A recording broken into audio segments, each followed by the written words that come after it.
ঘোষণা হ'ব higher secondary ফলাফল এই মুহূৰ্তত এটা গুৰুত্বপূৰ্ণ খবৰ যে কাইলৈ ঘোষণা হ'ব হায়াৰ সেকেন্ডাৰী ফলাফল উচ্চতৰ মাধ্যমিকৰ ফলাফল ঘোষণা হ'ব কাইলৈ আৰু কাইলৈ পুৱা 9 বজাত ঘোষণা কৰা হ'ব ফলাফল ইতিমধ্যে শিক্ষা মন্ত্ৰী ডক্টৰ ৰণোজ পেগুৱে তেওঁ এক সুযোগে এই কথা জনাইছে আৰু তাৰ লগতে অসম ৰাজ্যিক বিদ্যালয় যি শিক্ষা পৰিষদ আছে ASSEB তেওঁলোকেও ইতিমধ্যে এই কথা ঘোষণা কৰিছে যে কাইলৈ অৰ্থাৎ বুধবাৰে পুৱা 9 বজাত ঘোষণা কৰা হ'ব উচ্চতৰ মাধ্যমিকৰ ফলাফল যেহেতু 13 ফেব্ৰুৱাৰীৰ পৰা পৰীক্ষা আৰম্ভ হৈছিল আৰু এইবাৰ দেখা গৈছে যে মেট্ৰিকৰ ফলাফল যেহেতু অতি সোনকালে এইবাৰ দিয়া হৈছিল 45 দিনৰ ভিতৰতে মেট্ৰিকৰ ফলাফল দিয়া হৈছে আৰু সেই কথা ইতিমধ্যে ঘোষণা কৰিছিল ৰাজ্যৰ মুখ্যমন্ত্ৰী গৰাকীয়ে যে যিমান পাৰি সোনকালে পৰীক্ষাৰ ফলাফল এইবাৰ দিব লাগে বা দিবলৈ চেষ্টা কৰিব লাগে আৰু সেইভাবে যেহেতু উচ্চতৰ মাধ্যমিক পৰীক্ষাৰ ফলাফলো এইবাৰ হয়তো সোনকালে দিবলৈ চেষ্টা কৰা হৈছে আৰু সেইভাবে মেট্ৰিকৰ ফলাফল যেহেতু সোনকালে দিয়া হৈছিল সেইভাবে হায়াৰ সেকেন্ডাৰী পৰীক্ষাৰ ফলাফলো এইবাৰ সোনকালে দিবলৈ চেষ্টা কৰা হৈছে অৰ্থাৎ এপ্ৰিল মাহৰ 30 তাৰিখ অৰ্থাৎ কাইলৈ বুধবাৰে ঘোষণা কৰা হ'ব হায়াৰ সেকেন্ডাৰী উচ্চতৰ মাধ্যমিকৰ ফলাফল কাইলৈ ঘোষণা কৰা হ'ব সাধাৰণতে আমি যদি দেখা পাওঁ যে ইয়াৰ পূৰ্বে পৰীক্ষাৰ পিছত প্ৰায় 3 মাহৰ বিৰতিৰ পিছত পৰীক্ষাৰ ফলাফল লাভ কৰে পৰীক্ষাৰ্থীসকলে প্ৰায় 3 মাহ সময় ৰখিব লগা হয় অপেক্ষা কৰিব লগা হয় আৰু তাৰ পিছত পৰীক্ষাৰ ফলাফল লাভ কৰে কিন্তু এইবাৰ দেখা গৈছে যে মুখ্যমন্ত্ৰী গৰাকীয়ে যেহেতু এবাৰ কৈছিল যে পৰীক্ষাৰ যেটো বিৰতিৰ সময় হেতু পৰীক্ষা দিয়াৰ পিছত হেতু কম হ'ব লাগে আৰু যিমান পাৰি সোনকালে পৰীক্ষাৰ ফলাফল সমূহ দিব লাগে যাতে পৰৱৰ্তী যিবোৰ পদক্ষেপ থাকে শিক্ষাৰ্থীসকলে বিশেষকৈ সেই সিদ্ধান্তসমূহ যাতে তেওঁলোকে সময়ত ল'ব পাৰে সেইভাবে পৰীক্ষাৰ ফলাফল যাতে সোনকালে দিব লাগে আৰু সেইভাবে হয়তো মেট্ৰিকৰ দৰে এবাৰ হায়াৰ সেকেন্ডাৰী পৰীক্ষাৰ ফলাফল সোনকালে দিবলৈ চেষ্টা কৰা হৈছে আৰু কাইলৈ 30 তাৰিখে 30 এপ্ৰিলত অৰ্থাৎ বুধবাৰ কাইলৈ পুৱা 9 বজাত ঘোষণা কৰা হ'ব উচ্চতৰ মাধ্যমিক পৰীক্ষাৰ ফলাফল আৰু এই কথা ইতিমধ্যে এক সুযোগে ঘোষণা কৰিছে শিক্ষা মন্ত্ৰী ডক্টৰ ৰণোজ পেগুৱে আৰু তাৰ লগতে আসাম ষ্টেট স্কুল এডুকেশ্যন বোৰ্ডে তেওঁলোকেও এই কথা ইতিমধ্যে জনাইছে কাইলৈ কেইবাটা ৱেবসাইট যোগে ফলাফল সমূহ যেহেতু ঘোষণা কৰা হ'ব যেটো সংবাদমেল তেওঁলোকে দিব আৰু তাৰ পিছতে সেই কোন কেইটা ৱেবসাইট যোগে পৰীক্ষাৰ্থীসকলে পৰীক্ষাৰ ফলাফল লাভ কৰিব হেয়া তেওঁলোকক জনোৱা হ'ব কিন্তু এই মুহূৰ্তত এইটোৱে গুৰুত্বপূৰ্ণ কথা যে কাৰণ পঞ্চায়ত নিৰ্বাচন আছিল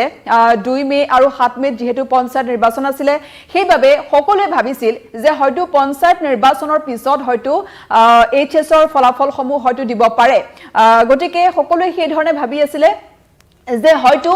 নিৰ্বাচনৰ পিছত পৰীক্ষাৰ ফলাফল দিব কিন্তু দেখা গৈছে যে নিৰ্বাচনৰ আগে পৰীক্ষাৰ ফলাফল দিব বুলি ইতিমধ্যে ঘোষণা কৰা হৈছে আৰু কাইলৈ যেহেতু 2 মে আৰু 7 মে যেহেতু নিৰ্বাচন আছে নিৰ্বাচনৰ পূৰ্বে কাইলৈ 30 তাৰিখে ফলাফল যেহেতু দিয়া হ'ব বুলি ইতিমধ্যে ঘোষণা কৰিছে শিক্ষা মন্ত্ৰী গৰাকীয়ে আৰু 9 বজাত ঘোষণা কৰা হ'ব গতিকে ৱেবসাইট কোন কেইটা ৱেবসাইটত পৰীক্ষাৰ্থীসকলে পৰীক্ষাৰ ফলাফল সমূহ লাভ কৰিব হেয়া পৰৱৰ্তী সময়ত তেওঁলোকে দিব যে কোন কেইটা ৱেবসাইটত কেনেকৈ পৰীক্ষাৰ্থীয়ে পৰীক্ষাৰ ফলাফল সমূহ লাভ কৰিব সাধাৰণতে ইয়াৰ পূৰ্বে যি ধৰণে তেওঁলোকে দিছিলে ঠিক সেই ধৰণে একেটা প্ৰক্ৰিয়াই যে ৱেবসাইট সমূহ দিয়া হ'ব হয়তো 10টা বা 5টা সেই ধৰণে ৱেবসাইট থাকিব আৰু তাত পৰীক্ষাৰ্থীসকলে নিজৰ ৰোল নম্বৰ দি পেলাই তেওঁলোকে নিজৰ ঘৰতে বা নিজৰ মোবাইলতে তেওঁলোকে ফলাফল লাভ কৰিব পাৰিব সেই ধৰণে ব্যৱস্থা তেওঁলোকে কৰিছে গতিকে ঘোষণা যেহেতু কৰিছে যে কাইলৈ ফলাফল দিয়া হ'ব গতিকে তাৰ পিছতে কোন কেইটা ৱেবসাইটত পৰীক্ষাৰ ফলাফল লাভ কৰিব পাৰিব হেয়া ইতিমধ্যে পৰৱৰ্তী সময়ত হয়তো জনাব আৰু ইতিমধ্যে আমি কৈছো যে 13 ফেব্ৰুৱাৰীত যেহেতু পৰীক্ষা আৰম্ভ হৈছিল আৰু এইবাৰ পৰীক্ষাত অৱতীৰ্ণ হৈছিলে প্ৰায় 3,02,420 গৰাকী পৰীক্ষাৰ্থী এইবাৰ তেওঁলোকে হায়াৰ সেকেন্ডাৰী পৰীক্ষাত অৱতীৰ্ণ হৈছিলে আৰু তাৰ ভিতৰতে যেহেতু 1,44,000 প্ৰায় 1,44,000তকৈ অধিক আছিল ছাত্ৰ সংখ্যা আছিল 1,44,000তকৈ বেছি আৰু 1,62,000তকৈ অধিক আছিল ছাত্ৰীৰ সংখ্যা গতিকে তেওঁলোকে যেহেতু পৰীক্ষাত দেখা গৈছে যে কলা শাখাত আছিল সৰ্বাধিক পৰীক্ষাৰ্থী কলা শাখাত আছিল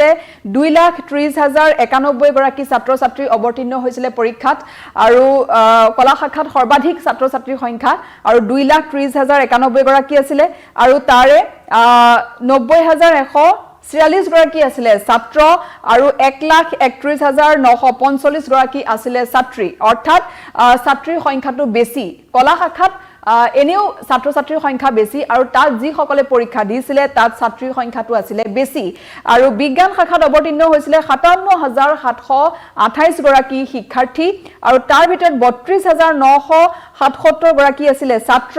আৰু তাৰে 24,747 গৰাকী আছিল ছাত্ৰী অৰ্থাৎ বিজ্ঞান শাখাত ছাত্ৰীৰ সংখ্যা কিছু কম আছিল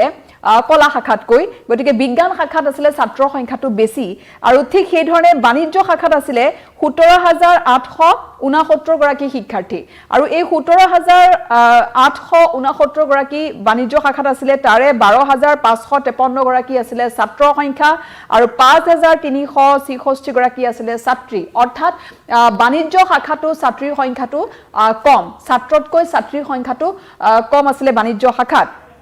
আৰু কাৰিকৰী শাখাত অৱতীৰ্ণ হৈছিল 1,241 গৰাকী শিক্ষাৰ্থী কাৰিকৰী শাখাত আৰু ইয়াৰে 826 গৰাকী আছিল ছাত্ৰ আৰু 415 গৰাকী আছিল ছাত্ৰী শাখাটো দেখা গৈছে যে ছাত্ৰীৰ সংখ্যা কিছু কম তাত ছাত্ৰৰ সংখ্যাটো বেছি আৰু ৰাজ্যৰ মুঠ 856টা পৰীক্ষা কেন্দ্ৰত পৰীক্ষা অনুষ্ঠিত হৈছিল আৰু যেহেতু এই পৰীক্ষাৰ সময়ত সাধাৰণতে মেট্ৰিক আৰু হায়াৰ সেকেন্ডাৰী এই দুইটা পৰীক্ষা সমান একে সময়তে যেহেতু অনুষ্ঠিত হয় আৰু 13 ফেব্ৰুৱাৰীৰ পৰা আৰম্ভ হৈছিল পৰীক্ষা গতিকে 13 ফেব্ৰুৱাৰীৰ পৰা যেহেতু